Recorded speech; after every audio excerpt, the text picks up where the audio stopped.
In 1958, a New Zealand economist named A.W. Phillips published a paper that changed the course of economic policy for a generation. He drew a curve on a graph. On one axis was inflation, on the other was unemployment. And the curve showed what every politician wanted to hear, that there is a permanent trade-off between the two. Want less unemployment? Just accept a little more inflation. Want stable prices? Just accept a little more unemployment. It was elegant, it was simple, it was appealing, and it was wrong, dangerously, catastrophically wrong. The pursuit of that idea gave the world stagflation, misery, and the worst economic crisis since the Great Depression. And it took the economics profession nearly 2 decades to admit its mistake. Let me tell you the story of that mistake and why the concept I introduced, the natural rate of unemployment, matters more today than ever. The Phillips Curve, as it came to be known, became the intellectual foundation of economic policy in the 1960s. Politicians and their economic advisors looked at that curve and saw a menu of options. We can pick any combination of inflation and unemployment we like, they said. If we want unemployment at 3% instead of 5%, all we have to do is tolerate inflation of 4% instead of 2%. It seemed like a free lunch. And you know what I say about free lunches? The Kennedy and Johnson administrations embraced this idea wholeheartedly. Their economists, brilliant men like Walter Heller and James Tobin, believed they could fine-tune the economy the way an engineer tunes a machine, turn this dial to reduce unemployment, turn that dial to manage inflation. They called it the new economics, and they were supremely confident it would work. And at first it appeared to work. In the early 1960s, the economy expanded, unemployment fell, and inflation remained modest. The new economists declared victory. They believed they had solved the fundamental problem of macroeconomics. Business cycles were a thing of the past. Recessions could be prevented. Prosperity could be managed. But there was a fundamental error in their reasoning. And in 1967, in my presidential address to the American Economic Association, I explained what that error was. The error was confusing. A temporary relationship with a permanent one. Yes, there is a short-run relationship between inflation and unemployment. When the government expands the money supply and creates unexpected inflation, it can temporarily reduce unemployment. But the key word is unexpected, and the key word is temporarily. Here is why. When the government creates inflation, it does not announce it in advance. Workers and employers have made their plans, signed their contracts, set their wages based on the expectation of stable prices. When prices start rising unexpectedly, something interesting happens. Employers see the prices of their products going up and think business is booming. They hire more workers. Workers see job offers with higher nominal wages and think they are being offered a real raise. They accept jobs more quickly. Unemployment falls. But this is an illusion. The workers are not actually getting higher real wages. Prices are rising along with their wages or faster. The employers are not actually experiencing higher real demand. Their costs are rising along with their revenues. The apparent boom is based entirely on the fact that people have been fooled by the inflation. They expected stable prices, they got rising prices, and the difference between what they expected and what actually happened created a temporary burst of economic activity. The crucial word is temporary. People are not permanently foolish. They learn, they adapt their expectations. When workers realize that prices are rising at 4% a year, they start demanding wage increases of at least 4% just to stay even. When employers realize that their costs are rising as fast as their revenues, they stop hiring extra workers. The unemployment rate drifts back to where it was before, but now inflation is running at 4% instead of 0. What happens then? The government faces a choice. It can accept the higher inflation and the same unemployment it started with, which is a terrible deal. Or it can try to push unemployment down again by creating even more inflation, say 6%. This works temporarily for the same reason as before. People expected 4% inflation, they got 6%, and the surprise fools them into expanding economic activity. But again, people adjust. They come to expect 6%. Unemployment returns to its previous level, and now inflation is at 6%. Do you see the pattern? Every attempt to buy lower unemployment with inflation works only as long as the inflation is unexpected. Once people adjust their expectations, unemployment returns to its natural level, and the only lasting result is higher inflation. The long-run Phillips curve is not a downward sloping curve at all. It is a vertical line. There is no permanent trade-off between inflation and unemployment, none. This is the natural rate of unemployment. It is the rate of unemployment that is consistent with a stable rate of inflation. Whatever that rate of inflation happens to be, it is the rate that the economy gravitates toward regardless of monetary policy. It is determined by real factors, structural factors, the characteristics of the labor market, not by how much money the government prints. Now, what determines the natural rate? This is a critical question. If we cannot reduce unemployment below the natural rate by simply printing money, then what can we do? The natural rate is determined by the structure of the labor market. It reflects the normal healthy process of people changing jobs, entering the workforce, leaving the workforce, and searching for better opportunities. Some unemployment is not just unavoidable, it is desirable. When a young person graduates from college and spends a few months finding the right job, that is a good thing. When a worker leaves a declining industry and searches for work in a growing one, that is, the economy reallocating resources to their most productive uses. When an entrepreneur fails and looks for a new opportunity, that is the creative destruction that drives economic progress. But the natural rate can be pushed higher than it needs to be by misguided government policies. Minimum wage laws are a prime example. When the government sets a minimum wage above the market wage for unskilled workers, some workers benefit, they get higher pay, but others lose their jobs entirely because they are not productive enough to justify the mandated wage. The people who are hurt are precisely the most vulnerable young people, minorities, those with limited education and skills, the very people the law is supposed to help. Occupational licensing raises the natural rate. When the government requires people to obtain expensive licenses to practice their trade, whether it's braiding hair or arranging flowers or driving a taxi, it creates barriers to employment. People who could be productively employed are shut out of the labor market by regulations that serve the interests of existing practitioners, not the public. Unemployment insurance, while understandable in its motivation, affects the natural rate. When workers receive generous benefits for extended periods, the financial pressure to find new employment is reduced. Workers search longer, they are more selective, and the average duration of unemployment increases. This is not because workers are lazy, it is because incentives matter.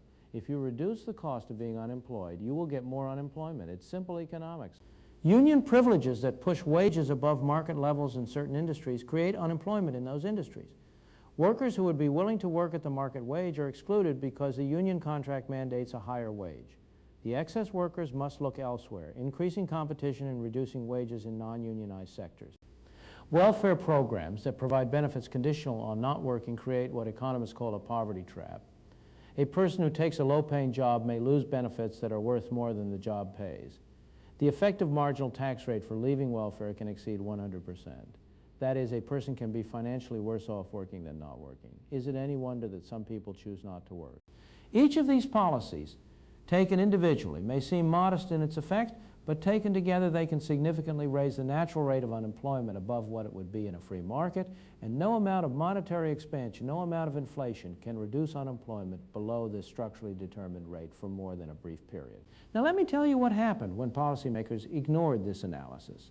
The story of the 1970s is the story of the Phillips Curve's spectacular failure. Throughout the late 1960s and into the 1970s, the Federal Reserve pursued expansionary monetary policy in an attempt to keep unemployment low. Presidents Johnson and Nixon both pressured the Fed to keep money easy. The result was exactly what the natural rate theory predicted. Inflation rose and rose and rose, but unemployment did not stay low. It too began to rise. By the mid-1970s, the United States had something that the Keynesian economists said was impossible: high inflation and high unemployment simultaneously. They called it stagflation, and it was the definitive refutation of the simple Phillips Curve trade-off. The economy was experiencing the worst of both worlds, the misery of unemployment combined with the injustice of inflation. The conventional economists were baffled. Their models said this couldn't happen. If unemployment was high, inflation should be low. If inflation was high, unemployment should be low. How could both be high at the same time?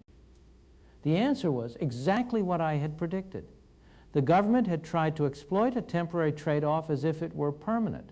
Each round of inflationary policy produced a brief reduction in unemployment, followed by an adjustment of expectations and a return of unemployment to its natural rate, but at a higher level of inflation.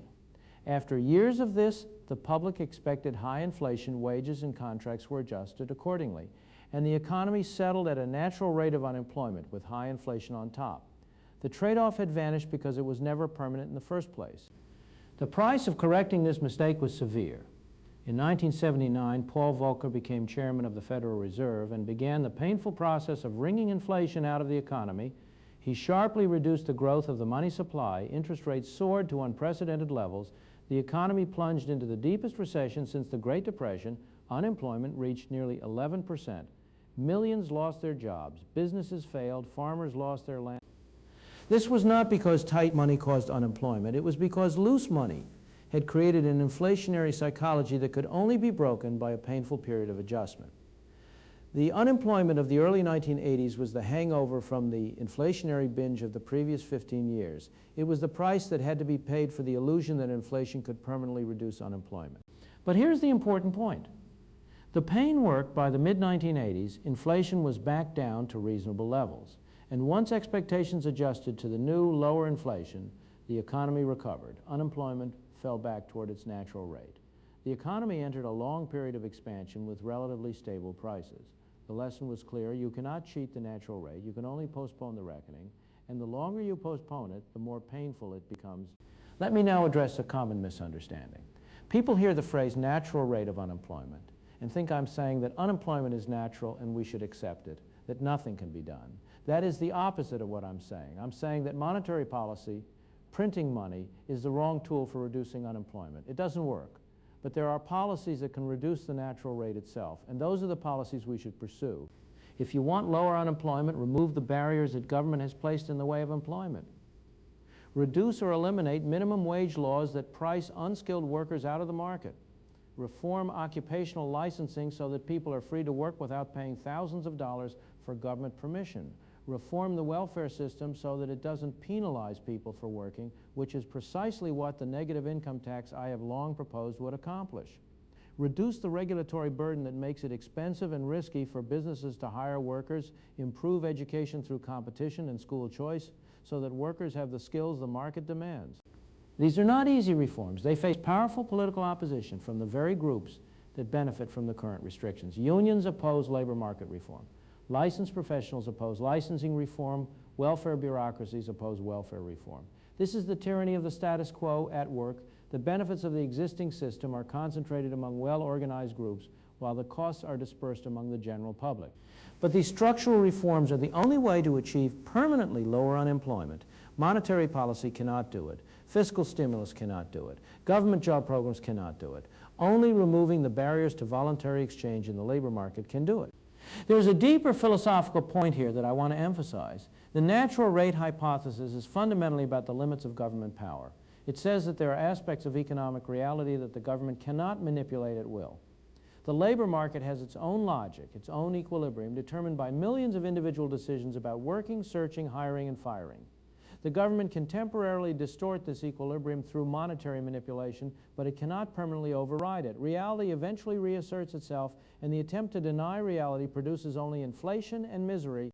This is a lesson that extends far beyond monetary policy. Throughout economics, we see the same pattern. Government tries to override market outcomes, succeeds temporarily, and then is confronted with unintended consequences that are worse than the original problem.